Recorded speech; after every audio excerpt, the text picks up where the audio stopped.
Okay, also it is 2:20, so we will go ahead and get started on the leadership update and community hour, and that's going to be run by Adam Chouinard from Oregon State, Beth Schussler from the University of Tennessee, and Josh Reid from Texas Tech.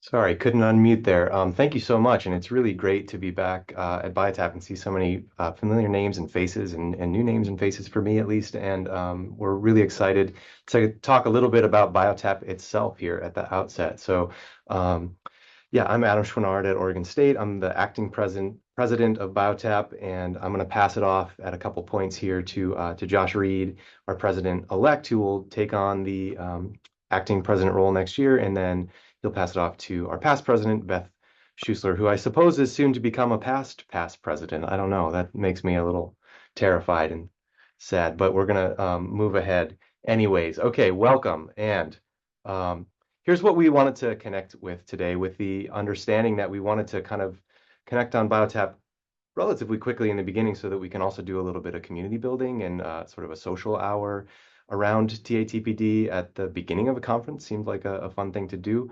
So first we'll talk a little bit about who we are and what we set out to accomplish here in our organization, and call out a few specific activities and victories. Then I'll pass it over to Josh to talk a little bit about some things that are on our mind and Josh's mind as he moves into that acting president role for next year. And then we'll pass it off to Beth for thinking about our governance structure a little bit, and doing some recruitment for people to get involved and take on some leadership roles. So we've got some elections coming up for uh, for our organization, and then we'll have some time to chat, which we're all looking forward to.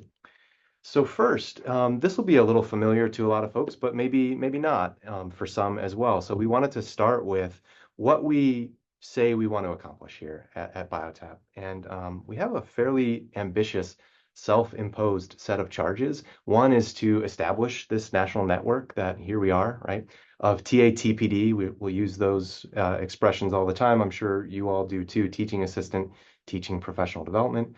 So to establish this network of stakeholders for the purposes of collaboration, much like we're doing today. And then we also want to think about ways that we can help everybody around the world, and provide resources to improve institutional TPD offerings for their TAs. We then want to facilitate new empirical research as well on things that work well. And like we saw in that great keynote, some great research out there. How can we disseminate those kinds of findings and insights throughout the network? Organize an annual conference. Here we are, right? And to disseminate, that's a big part of that mission there, is to help share things that are working, and issues and insights and findings from the literature, et cetera. And then given all of that, how can we actually really make a change out there in a bigger way and help catalyze the adoption of effective, inclusive, and evidence-based TPD practices? So in terms of the kinds of things that we're doing with respect to these goals, in terms of the national network, here we are. And as Caleb said at the outset, for those of you who are with us, it's really easy to join. There's no dues or anything to be a member. You can kind of get involved in the Google group, and there's a link up at biotap.org to do that. In terms of offering resources, this is something we're thinking about a lot. We're wrestling with quite a bit. We have some info up on biotap.org, and this is also one of our big missions kind of for the next series of years here. We're trying to build a whole new tool. There's some info up on biotap.org about this new tool we're calling the TPD Catalyst. So we're really thinking about ways that we can be providing even more support and more resources for folks. On the empirical research front, obviously this is a big motivation for the conference itself. Our education committee also does some work in this area, and we're going to show a really cool product of some of their work over the last couple of years in a moment here. In terms of organizing the annual conference, there we go, check, we've accomplished it, right? And it's, again, really great to be back. And then in terms of the catalyzing the adoption of effective TPD, this has been a big focus of an outgrowth of BioTAP, the Evolving the Culture of Biology program. So we wanted to take an opportunity here to make a plug for yet another cohort of that. But first, what is this? Well, the Evolving the Culture of Biology program is really focused on teaching assistants as a key a very important population here to be supporting our undergraduates, but also for those that remain in academia, go on to be the faculty of the future, right? And what the program actually is, it's direct support for transformation in terms of creating or improving teaching professional development offerings at different host institutions who participate in the program. So we've got funding for 6 cohorts of ECB scholars in different regions around the USA. Institutional teams of 3 individuals ideally apply to a 1-year program that starts with a 3-day workshop. And as I said, the goal there is to encourage and support people in creating or improving existing teaching professional development programming for their TAs. And you can see more info, kind of an FAQ of sorts, up on the ECB Scholars site of the BioTAP website there. So in terms of the motivation for folks, obviously it's important work, and we know folks are intrinsically motivated in this group to do that, but we also know there are a lot of real constraints and challenges for folks. So it's time that is carved out with your institutional colleagues and colleagues around your same region of the country to put your minds together and work on that. We also have some funds for travel and a small stipend for you all, resources, expertise of that whole community that we're building in that cohort there, some recognition for your important work, right, as serving as an ECB scholar, for example. And again, that really important piece of this is just having that community of like-minded colleagues who all share that same goal. So this is really truly an outgrowth of BioTAP, and one of our big sort of focal projects here. Every one of the leaders of the grant is a former BioTAP scholar, actually. And it's been a really cool way to recruit new people into the BioTAP community as well. And yeah, so we have done 3 cohorts around the nation here. We started in cohort 1 back in the summer of 2023 was our first workshop, hosted at Georgia State University, 10 institutions down from the Southeast. We did something very maybe foolish in retrospect, but in the previous summer, we did a double cohort, and we had cohort 2 hosted down in the Southwest region at UC Irvine, and cohort 3 sort of West Coast, Northwest, up at Portland State University. And now we're very, very excited to announce here that we have cohort 4 is going to be hosted at the University of Minnesota, actually right before the National Saber meeting too, which is really cool. So you can come for ECB, you can stick around for Saber if you want to do that. Our dates there are July 7th through 9th.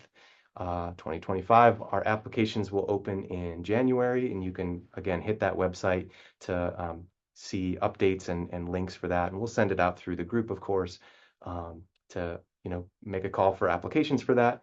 And don't be overly bound by the geographic boundaries and stuff too. We are sort of aiming for the Midwest regions, but I would never dare define the Midwest as a dual coaster in my life. And so just don't be bound by the geography. We are going to loosely prioritize institutions from that same kind of general region. But again, don't be overly bound by that. We're really excited for cohort 4. 30 institutions down and 30 more to go. All right. So yeah, definitely put in an application if that's something you're interested in. And so speaking of exciting BioTAP victories, I also I want to give a big shout out to our education committee. So they've got a call for papers for a special edition. And I know Kimberly's going to talk about this a little bit later, but just want to make a plug in as many sessions as possible because people do pop in and out. QR code there if you want to check it out. Links right there. This is a call for papers on TA professional development. There's sort of a variety of submission types.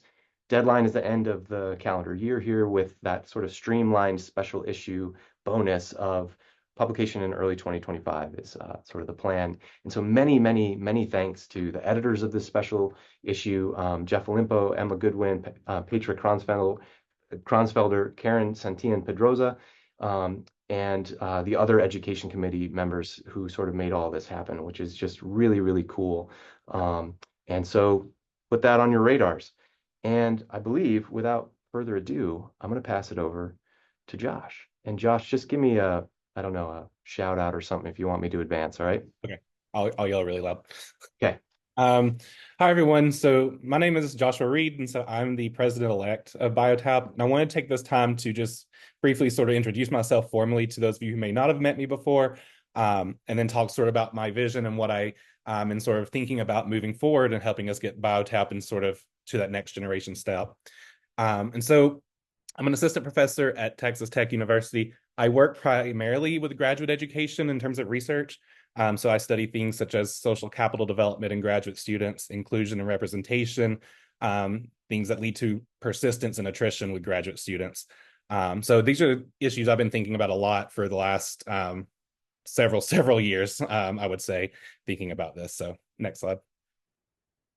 So what I've been thinking about a lot, and when I was putting this together to sort of talk to you all, I've been thinking a lot lately, sort of where we've come from, where we've headed, and where we're going.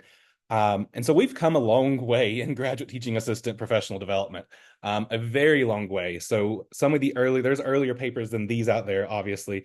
But one of the earlier sort of, I would say, seminal pieces in this field is from Russian, where they looked at sort of categorizing what are the types of professional development opportunities are out there for graduate students in biology. And what I really love is that was followed up by Beth and some of her colleagues, and thinking about this about close to 20 years later, sort of what happened there. And what we see from those, right, is sort of this increase in teaching professional development, the types of them, and so much variety in what we're being offered, which is a good thing, right? That's sort of what we were trying to get to. Next slide. And then that has been really awesome because that has sort of provided that momentum and allowed us to get to these sort of next stages of TPD in graduate teaching assistant world, where we had sort of this framework coming out of the conceptual framework for professional development, which was, I would argue, a critical piece in how the field starts thinking about a lot of these issues. And that sort of provided a foundation for us, next slide, to think about all these really cool projects that's been coming out since then, right? And so if you was to do a search very quickly, even just in CBE Life Sciences for graduate teaching assistant, there's a ton of papers now that are published versus what there was 10, 15, 20 years ago. And so I like to bring this up and talk about this because it's sort of I think we should give us sort of a pat on the back in a way, like we've been doing a great job, we've made this sort of progress.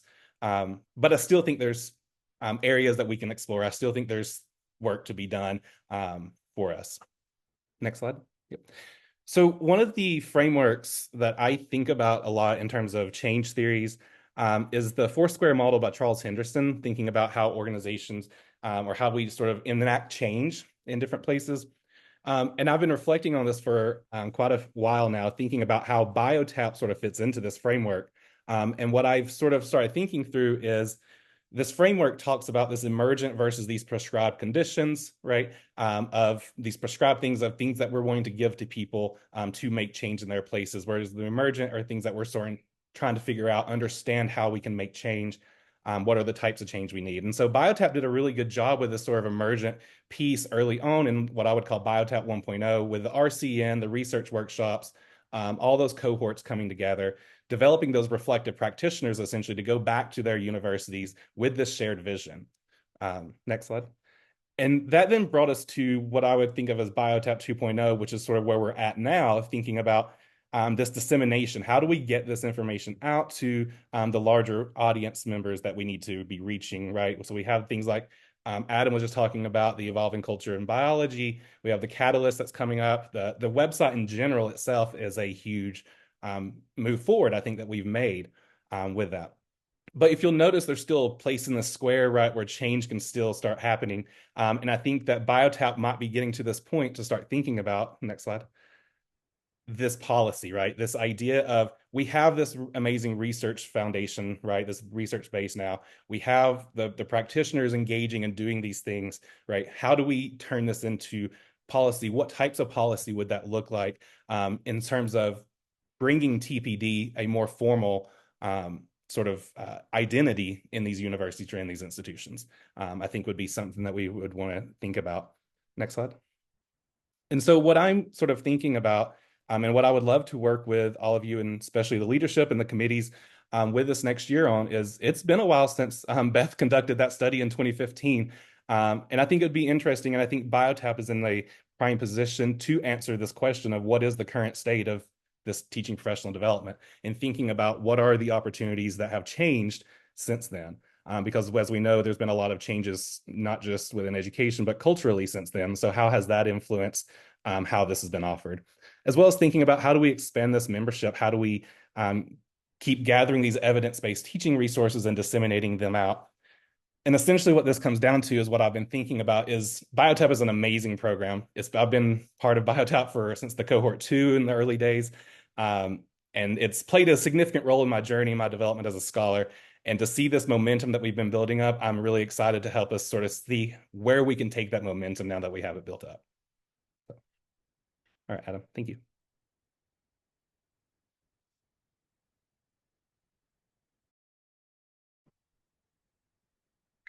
All right. I'm here to talk about elections because that is what the past president does. And having been the past president twice now, I now get to redo what I did last year. So for those that kind of went through elections, it's not going to look that different, but I'm going to go through kind of where we're at. I guess one of the big things is that we're not having to put so many people into place so quickly as we did last year.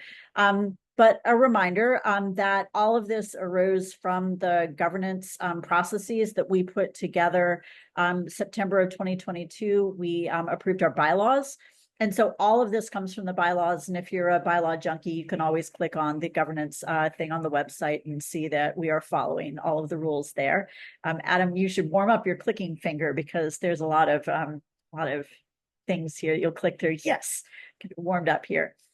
So a reminder about who currently is running the organization. And so we have an executive committee that is made up of 7 officers. And so Adam, Josh, and I are the acting president, president-elect, past president.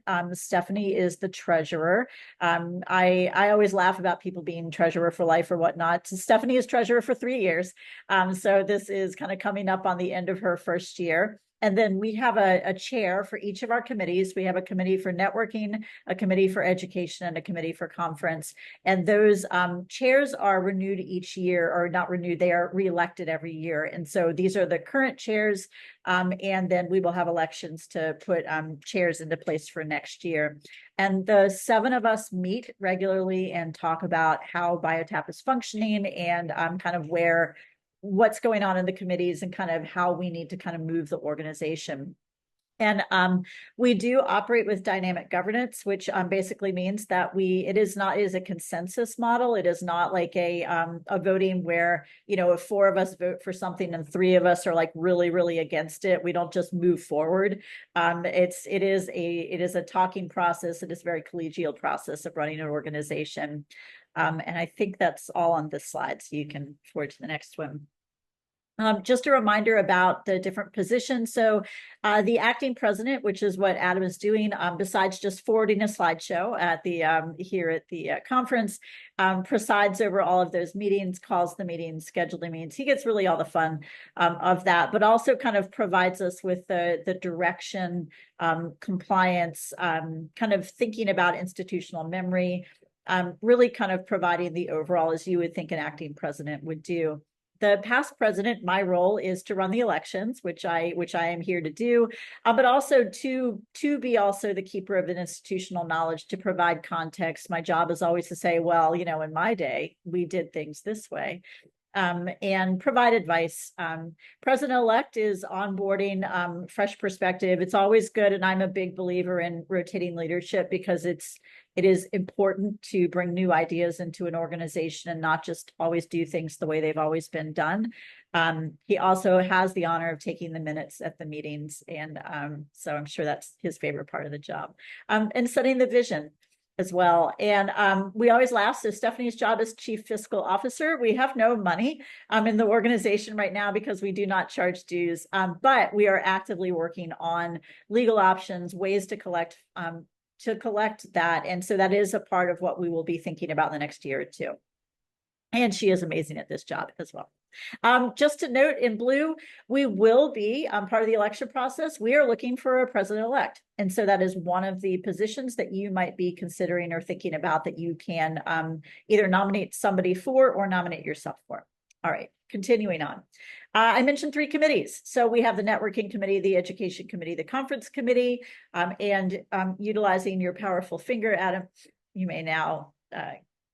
So networking. What does networking do? So obviously networking is about getting new members in, which once again, we are trying to get to 400. So hopefully by the end of tomorrow, we're going to get to our 400th member. There'll be a big celebration. So Dan does a fabulous job. He is in charge of the website, and really the website is such an important part of our visibility outside, like our external visibility, and that's really important. Education committee is, as you might assume, it is thinking really deeply about TA professional development, about what people need, trying to put the fingers on the pulse of the members, and to see what do people need, what can we provide, how can we support people who are trying to do TA professional development at their institutions, remembering that we are not here to tell people exactly what to do with TA professional development. We are here to provide the support to the providers who are doing that work. And then the conference committee is what we're here for today. They do a fabulous job of recruiting people to give us talks and to pull off this massive affair. Having done it as part of BioTAP in my day, this is not an insignificant thing. I know when it runs smoothly, it looks easy. It is hard to do this. And so kudos to the conference committee. All right, so let's talk about openings. We are going to have 2 openings on our education committee and 1 opening on our conference committee. And so I want to show you the committee members. I want to also just give a shout out to all of the folks who have served over the last year. This was our first year that we had actual kind of committees that were voted into office, that were functioning in the way that our bylaws were stating. So it was really exciting. We have looks like 5 folks who are going to be rolling off of our committees. Big round of applause to all those folks because they are the heart and soul of the work that we do. And then we have several members who are staying on. We do have, when we recruited last year, we put people into office for either 1-year, 2-year, or 3-year terms. A typical term on a committee is 3 years. That way we could stagger membership. And so we have staggering now. We're going to now be putting people into office for 3 years on these committees. And I should note, not just the chair, but the vice chair is also elected each year. Sorry. All right. So as I mentioned, elections, we are recruiting for a president-elect. We are recruiting for a conference committee individual, and we were recruiting for 2 education committee members. And as I mentioned, and really everybody here is going to be a 3-year term, because if you are joining on for president-elect, then guess what? Then you get to be acting president and past president. So it's a 3-year gig as well. So everything is 3 years. So I guess make sure that, search your heart and make sure that 3 years is a good time frame for you. All right, so how do we do this? So first of all, how do you qualify? You need to be a member of BioTAP. And as Adam mentioned, we don't have a sign-up sheet. We don't have a form that you have to fill out. You literally just join the Google group. And if you are in the Google group, we assume that you are a member of BioTAP. You can self-nominate for any of these. That is very typically what happens. If you want to nominate someone else, you can certainly do that. I will then contact that person to make sure that they were okay with being nominated. The nomination is pretty simple. It's a name. It's your position title, your institution, and then a brief statement of interest or experience. And so just a little bit to tell folks why you want to do this. And that way, if we have multiple people, people can read something and have something to kind of compare and contrast with. Nominations are going to be due midnight, November 11th. And I'm going to pop into it. This is the nomination form. It's pretty fancy. It's a Google form. So next slide. The timeline is once we get all the nominations and get all that settled, make sure everybody is okay with the ballot. We put that together and send it to members through the Google November 12th through the 26th. I am intending to notify people December 1st, which is a Sunday, unfortunately, but then that gives us a 30-day window to make sure that people are kind of gearing up for the position. So you have from December 2nd to December 31st, essentially, to ground yourself and get ready for the service, which starts on January the 1st. voting for chairs and vice chairs of committees occurs between January 1st and January 30th. And that's the way that we have run things. It has worked. We are always open to feedback from folks if they have ideas or if something's not working, but that is the process that we will continue this year. Yeah. I'm happy to answer questions. And I love, thank you, Adam, for putting all the folks' pictures there. Really a lovely group. And having been in leadership of BIioTAP for 11 years, it's weird to be rolling off of leadership, but I have to say that it is the best thing in the world to know that you're leaving a leadership position, and that all of the folks that are going to be taking over after you are amazing people who also have the same love for BIioTAP. And so we have been working toward this for a really long time to make it a sustainable organization. And so thank you, Adam. Thank you, Josh. Thank you, committee members. Yeah. Happy to answer questions.